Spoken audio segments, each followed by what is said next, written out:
केंद्र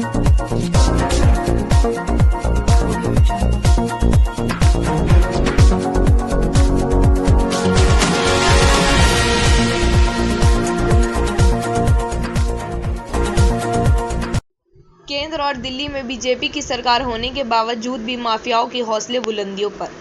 दिल्ली की भोली भाली जनता किस पार्टी पर करे विश्वास? दिल्ली पुलिस के स्टाफ नहीं ले रहे हैं सुधरने का नाम।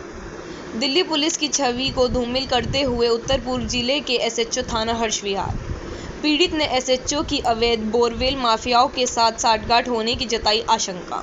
न्याय पाने के लिए पत्रकार का परिवार लगा रहा है दिल्ली पुलिस अधिकारियों के ऑफिसों के चक्कर, लेकिन पुलिस नहीं सुन रही फरियादी की गुहार। देखिए एक पीड़ित की कहानी उसी की जुबानी। गौरव राय जी, जिस तरह से 21 तारीख की घटना आपके सामने आई है, क्या कहेंगे उसके बारे में बताएं आप। सबसे पहले तो मैं बताना चाहूँगा कि मेरा नाम गौरव राय है जी। और मैं स्वदेश प्रेम अखबार से सह संपादक हूँ। और मैं थाना हर्ष विहार क्षेत्र में मेरा ज़्यादातर, क्योंकि मैं यहाँ का निवासी भी हूँ तो सारी एक्टिविटीज़ पे मेरी नज़र रहती है। तो 21 तारीख को शाम 4 बजे के आसपास मैं अपने घर से निकला और मंडोली होता हुआ किसी काम से अपने पत्रकारिता के मैं कोयल एनक्लेव जा रहा था। जो रास्ता थाना हर्ष विहार क्षेत्र से होते हुए गुजरता है, तो मैं इतवार बाज़ार रोड पर पहुंचा तो मुझे प्यास लगी तो मैंने एक दुकान है वहाँ पे ही, तो मैंने दुकान से पानी खरीदा, पानी पीने लगा।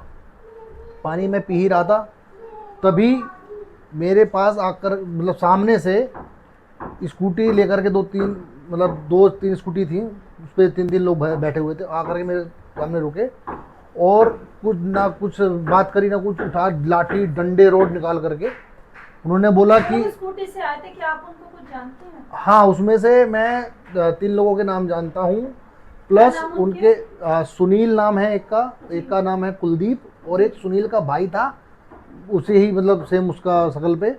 और उसके कुछ जो बोरिंग, वो एक्चुअली बोरवेल माफिया हैं सारे, तो उनके कुछ लेबर जो काम करती है, मशीन वगैरह चलाती है, जो रोड वगैरह लेकर के वो भी थे। और साथ में उनके गली मोहल्ले के तो उसके बाद जब वो लोग पहुंचे तो फिर उन्होंने बोला कि आज तुम्हारे हत्थे चढ़ा है, तो हमारी बहुत बोरिंग की शिकायतें करता है हमारे अवैध कार्यों की, और आज तुझे हम निपटा देंगे, आज तो जान से मार देंगे। उनकी कभी बोरिंग की खबरें लगाई? जी। एक्चुअली क्या है कि थाना हर्ष विहार क्षेत्र में सबसे ज़्यादा अवैध बोरवेल का काम होता है और इस क्षेत्र में सबसे ज़्यादा मतलब जो है बोरिंग का अवैध काम चलता है और पानी का स्तर नीचे जा रहा है। उस चीज़ को लेकर मैंने कई स्टोरियाँ, कई खबरें और कई शिकायतें लगातार मैं पूर्व में मैंने की है। लेकिन उस दिन मैं किसी अपने काम से जा रहा था और उन्होंने या तो मेरी रेकी कर रहे थे, मेरा पीछा कर रहे थे, ये मुझे नहीं पता, लेकिन जो मुझे लगा वो प्री प्लान था मामला। इस हिसाब से लाठी डंडे लेकर के एकदम चौबंद थे एकदम तरीके से, और उन्होंने कहते हो कि आज तेरे को निपटा देंगे, मार देंगे जान से, ये बातें करो, गंदी बद्दी गाली दे रहे थे। और इससे पहले कि मैं कुछ समझ पाता चीज़ें, तो उससे पहले लाठी डंडे रोड से लेकर के मारने लगे। मैंने भागने का प्रयास किया तो मेरे जान से मारने के हिसाब से मेरे ईंट मारी, फेंक के मारी और फिर मेरे पैर में लगी तो मैं नीचे जैसे ही बैठ गया तो फिर उन्होंने लाठी डंडे बजाने शुरू कर दिए और बिल्कुल मतलब उन्होंने बिल्कुल जान से मारने का मेरे को प्लान किया हुआ था। और उसके बाद भीड़ बढ़ती गई और लेकिन जो भी छुड़ाने आए वो उनको भी मतलब गाली गुप्पड़ दे करके उनको हटा दे रहे थे। फिर मुझे वो मारते पीटते रहे, फिर मेरे कपड़े फाड़ दिए उन्होंने, कपड़े फाड़ करके मेरे को मतलब कपड़े, उसके बाद भी उसके मारते लाए, मुझे मारते हुए आपके कपड़े तक फट गए, कपड़े फाड़ दिए गए और वहीं पर ही सबके सामने मेरा मोबाइल छीना गया। मैं अपना मोबाइल नहीं छोड़ रहा था तो उन्होंने मेरे हाथ में, देखिए आप निशान देख रहे हैं, मेरे रॉड लगी है, लोहे की रॉड मार करके मेरा मोबाइल छीन लिया। कुछ आपके हाथ में मार करके मेरा मोबाइल छीन, हाँ जी, मोबाइल मेरा लूट लिया उन्होंने और 2000 रुपये मेरे जेब में पड़े थे वो भी निकाल लिए। और ऐसे मारते हुए मेरे को संडे बाजार चौक तक लाए और वहाँ पर मेरे को मतलब जो रास्ता शिवानी बैठ गए तो जाता, वहाँ पर मैं मतलब इतनी खस्ता हाल हो गया था, मेरे को अंधेरा सा चाह रहा था, चक्कर आ रहे थे, अच्छे से कोई मदद नहीं मिली? मैंने बहुत गुहार करी, कुछ लोगों ने आगे आने की कोशिश करी, लेकिन उन लोगों की संख्या ज़्यादा थी और वो लोग लाठी डंडे लेस थे, तो कोई लोग आगे आने की हिम्मत नहीं कर पा रहे थे। तो मैं जब अच्छे से अवस्था जब हो गई, जब मेरे को बिल्कुल कुछ समझ नहीं आ रहा था, बिल्कुल अच्छे बेहोशी की हालत सी, मान लो अच्छे से अवस्था, फिर मैंने रिक्शे वाले से रिक्वेस्ट की कि भैया मेरे को थाने छोड़ दे किस तरीके से। तो उसने बेचारे ने रिक्शे में मेरे को थाने छोड़ा। थाने छोड़ने के बाद मैं थाने में गया और गिर पड़ा। फिर मैं वहाँ पे कहता रहा कि जी मेरे को मेरी शिकायत ले लीजिए, मेरी शिकायत लिख लीजिए, मेरे को किसी तरीके से हॉस्पिटल पहुँचा दीजिए, मेरे को सांस नहीं आ रहा है, मेरे मुंह से झाग आ रहा था लिटरली। जब जा रहे थे तो बाइक से जा रहे थे? हाँ मैं बाइक से जा रहा था, बाइक मैंने वहीं छोड़ दी थी, वो बात बाइक का कुछ होश नहीं, बाइक का उस टाइम तो जान बच जाए, बस इतना ही होश था कि इस तरह जान बच जाए। फिर मैं पुलिस वालों से गुहार लगाता रहा, मेरे को हॉस्पिटल ले चलिए, मेरी जान चली जाएगी, हॉस्पिटल ले, लेकिन अभी चलते हैं, ना तो मुझे हॉस्पिटल ले गए, ना मेरी MLC उन्होंने कराई। फिर मैंने एक किसी थाना हर्ष विहार, और हर्ष विहार से थोड़ी दूर की ही ये घटना भी है जी। और फिर मैंने अपने घर वालों को किसी के फ़ोन से सूचना दी, तो मेरे परिजन आए, मेरे को एक ऑटो में डाल करके GTB हॉस्पिटल ले गए, जहाँ पे मेरी MLC हुई। यहाँ मेरे पैर में फ्रैक्चर है, राइट पैर में फ्रैक्चर है, और इसमें और पूरे शरीर में काला पड़ा हुआ है। एक बार सब लोग अपना कैमरा नहीं, पुलिस मेडिकल के लिए नहीं ले गई मेरे को, मेरे परिजन लेके गए थे। उसके बाद जब मैं MLC करा के थाने आया अपना स्टेटमेंट देने के लिए, अपनी एप्लीकेशन देने के लिए, तो फिर मैंने वो मेरे स्टेटमेंट लेते हुए वो कहने लगे कि जी हम ऐसा है, आपका मोबाइल और पैसा आपको रिटर्न दिलवा देते हैं, और क्या नाम है, आप लूट की घटना मत लिखवाइए, हम आपका मोबाइल और पैसा। हाँ जी, नहीं मैंने नहीं ली।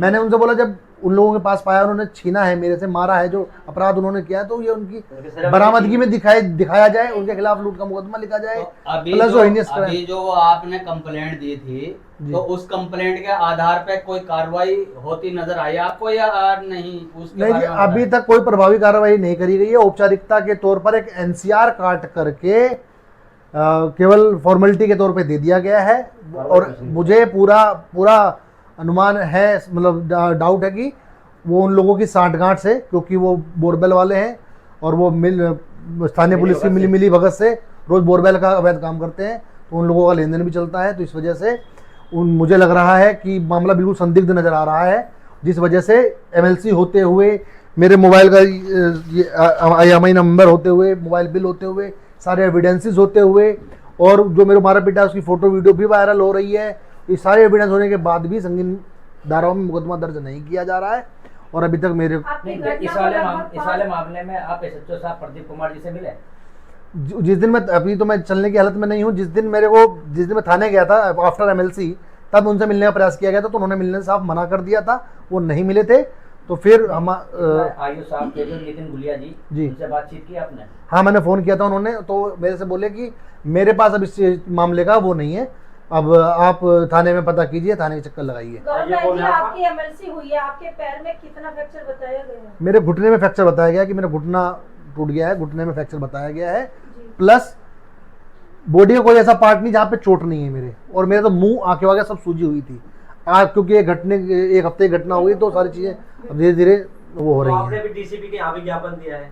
हाँ, DCP साहब के यहाँ भी ज्ञापन दिया। तो DCP साहब एक्चुअली क्या है कि मेरा प्रतिनिधिमंडल जाकर के DCP साहब से मिला था, तो DCP साहब ने ACP साहब को फ़ोन किया और उनके पास भेजा था। तो DCP साहब ने मेरे से फ़ोन पे बात करके मेरी हाल भी जाना था, वाक्य भी जाना, और ACP साहब को निर्देश दिए थे उचित कार्रवाई करने के, मुकदमा दर्ज करने के, जो कि अभी तक कोई भी प्रभावी कार्रवाई नहीं की गई है। हाँ जी, DCP से मिले कितने दिन हो गए?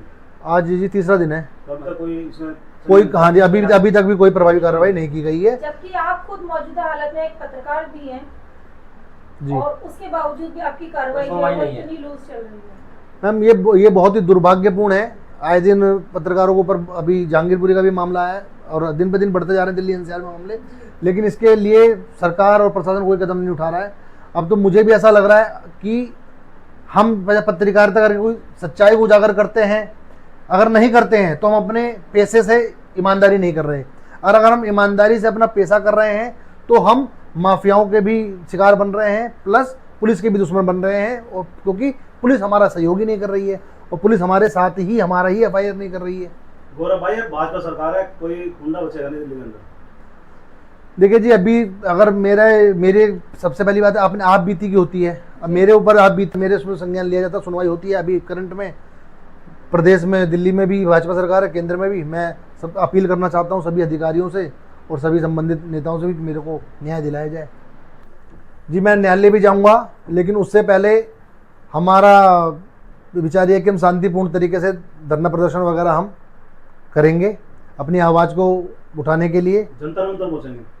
जंतर मंतर भी जाएंगे, और अभी जरूरत पड़ेगी तो थाने के बाहर या डीसीपी कार्यालय के बाहर शांतिपूर्ण तरीके से अपने प्रतिनिधि मंडल के साथ, क्योंकि बहुत ही मेरे साथ बदसलूकी की गई है, क्रूरता, अमानवीय व्यवहार किया गया है। मैं तो बहुत ज़्यादा डिप्रेशन में हूँ इसको लेकर के। जी आप और- पत्रकार साथियों से और पत्रकार संगठनों से क्या कहना चाहेंगे?